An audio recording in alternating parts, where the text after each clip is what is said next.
नमस्कार दोस्तों, स्वागत है आपका मेरे चैनल पे। आज मैं आपको बताऊंगा भारत और इसराइल के रिलेशन के बारे में। ये कब से ये रिलेशन चला आ रहा है और पिछले कुछ वर्षों में इसका क्या रहा है, इसके मायने क्या हैं, इसके बारे में मैं आपको बताऊंगा। चलिए मैं आपको बताता हूँ। जो भारत है वो सबसे बड़ा हथियारों का खरीदार करने वाला देश है और इसराइल अभी अभी भारत को दूसरे नंबर का देश बन गया सबसे ज्यादा हथियार प्रोवाइड करवाने के अंदर। और उसने सैकड़ों बिलियंस की हमें एडवांस किलिंग मशीन प्रोवाइड की है। और अभी आपको याद होगा कि भारतीय मिराज 2000 जेट ने एक हमले को अंजाम दिया था। उसके अंदर जो इक्विपमेंट लगे हुए थे वो भी इसराइली थे। जैसे कि उसमें एक स्पाइस बॉम्ब लगा हुआ था। इस बॉम्ब का मतलब है electro optic GPS guided advance bomb, जो कि इसराइल की कंपनी रफील एडवांस डिफेंस सिस्टम बनाती है, जिसका हाइफा इसराइल के अंदर हेडक्वार्टर है। और यही कंपनी जो पोपोई एयर टू एयर मिसाइल है वो बनाती है। 1992 में ये स्थिति थी कि भारत का पासपोर्ट होल्डर इसराइल में नहीं जा सकता था, ये हालात थे। लेकिन 1997 में ये हालात बदल गए और इसराइल के प्रेसिडेंट ने भारत को बराक 1 मिसाइल दी, तो काउंटर करने के लिए पाकिस्तान की हार्पून सी स्किमिंग एंटी शिप मिसाइल को। और 1998 में भारत ने जब ऑपरेशन शक्ति के दौरान 5 न्यूक्लियर टेस्ट किए, उसमें भी इसराइल ने भारत का समर्थन किया।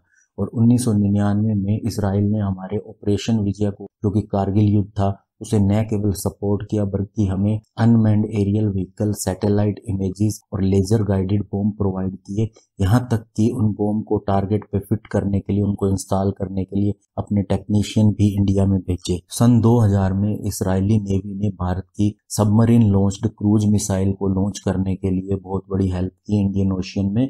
और 2003 में हमने इसराइल से फाल्कोन अवाक्स रडार खरीदा, जिसका मतलब है अर्ली एयरबोर्न वार्निंग सिस्टम, जिसने अभी भारत की एयर स्ट्राइक में बहुत ज्यादा हेल्प की है। 2005 में इंडिया ने Heron long endurance unmanned aerial vehicle भी इसराइल एरोस्पेस इंडस्ट्री से खरीदे 220 मिलियन में। 2007 में इंडियन नेवी और एयरफोर्स ने इसराइल की साथ में बराक 8 मिसाइल की डील 2.5 बिलियन में फाइनल की, उनकी कंपनी इसराइल एरोस्पेस के साथ। और 2008 में भारत ने इसराइल के लिए मिलिट्री सैटेलाइट को लॉन्च किया।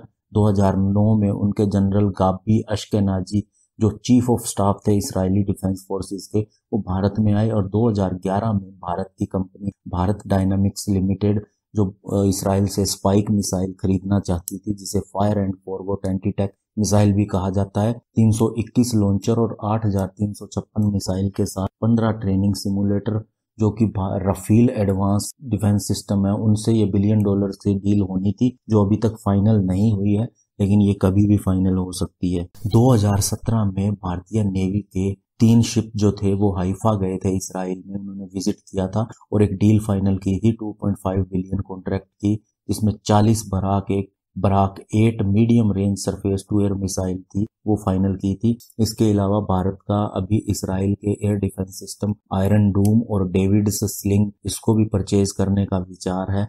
और अगर ये कर लेता है तो भारत के पास अपने खुद के पृथ्वी एयर डिफेंस, आकाश एयर डिफेंस के साथ साथ S-400 जो रशिया से है और इसराइल के ये एयर डिफेंस सिस्टम होंगे।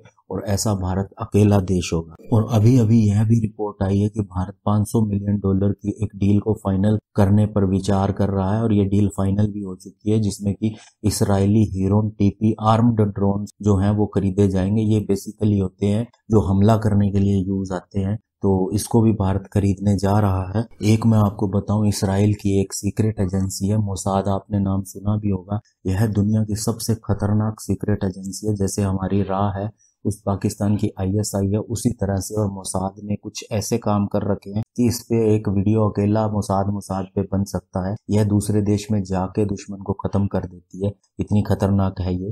तो अभी रा और मोसाद का लंबे समय से रिलेशनशिप रहा है और रा जो है वो मोसाद से काफी कुछ सीख भी रही है।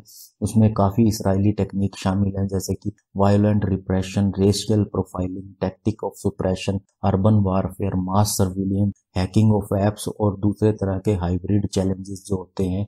इसके अलावा रा उनसे डिजिटल लाइज की साइंस भी सीख रही है।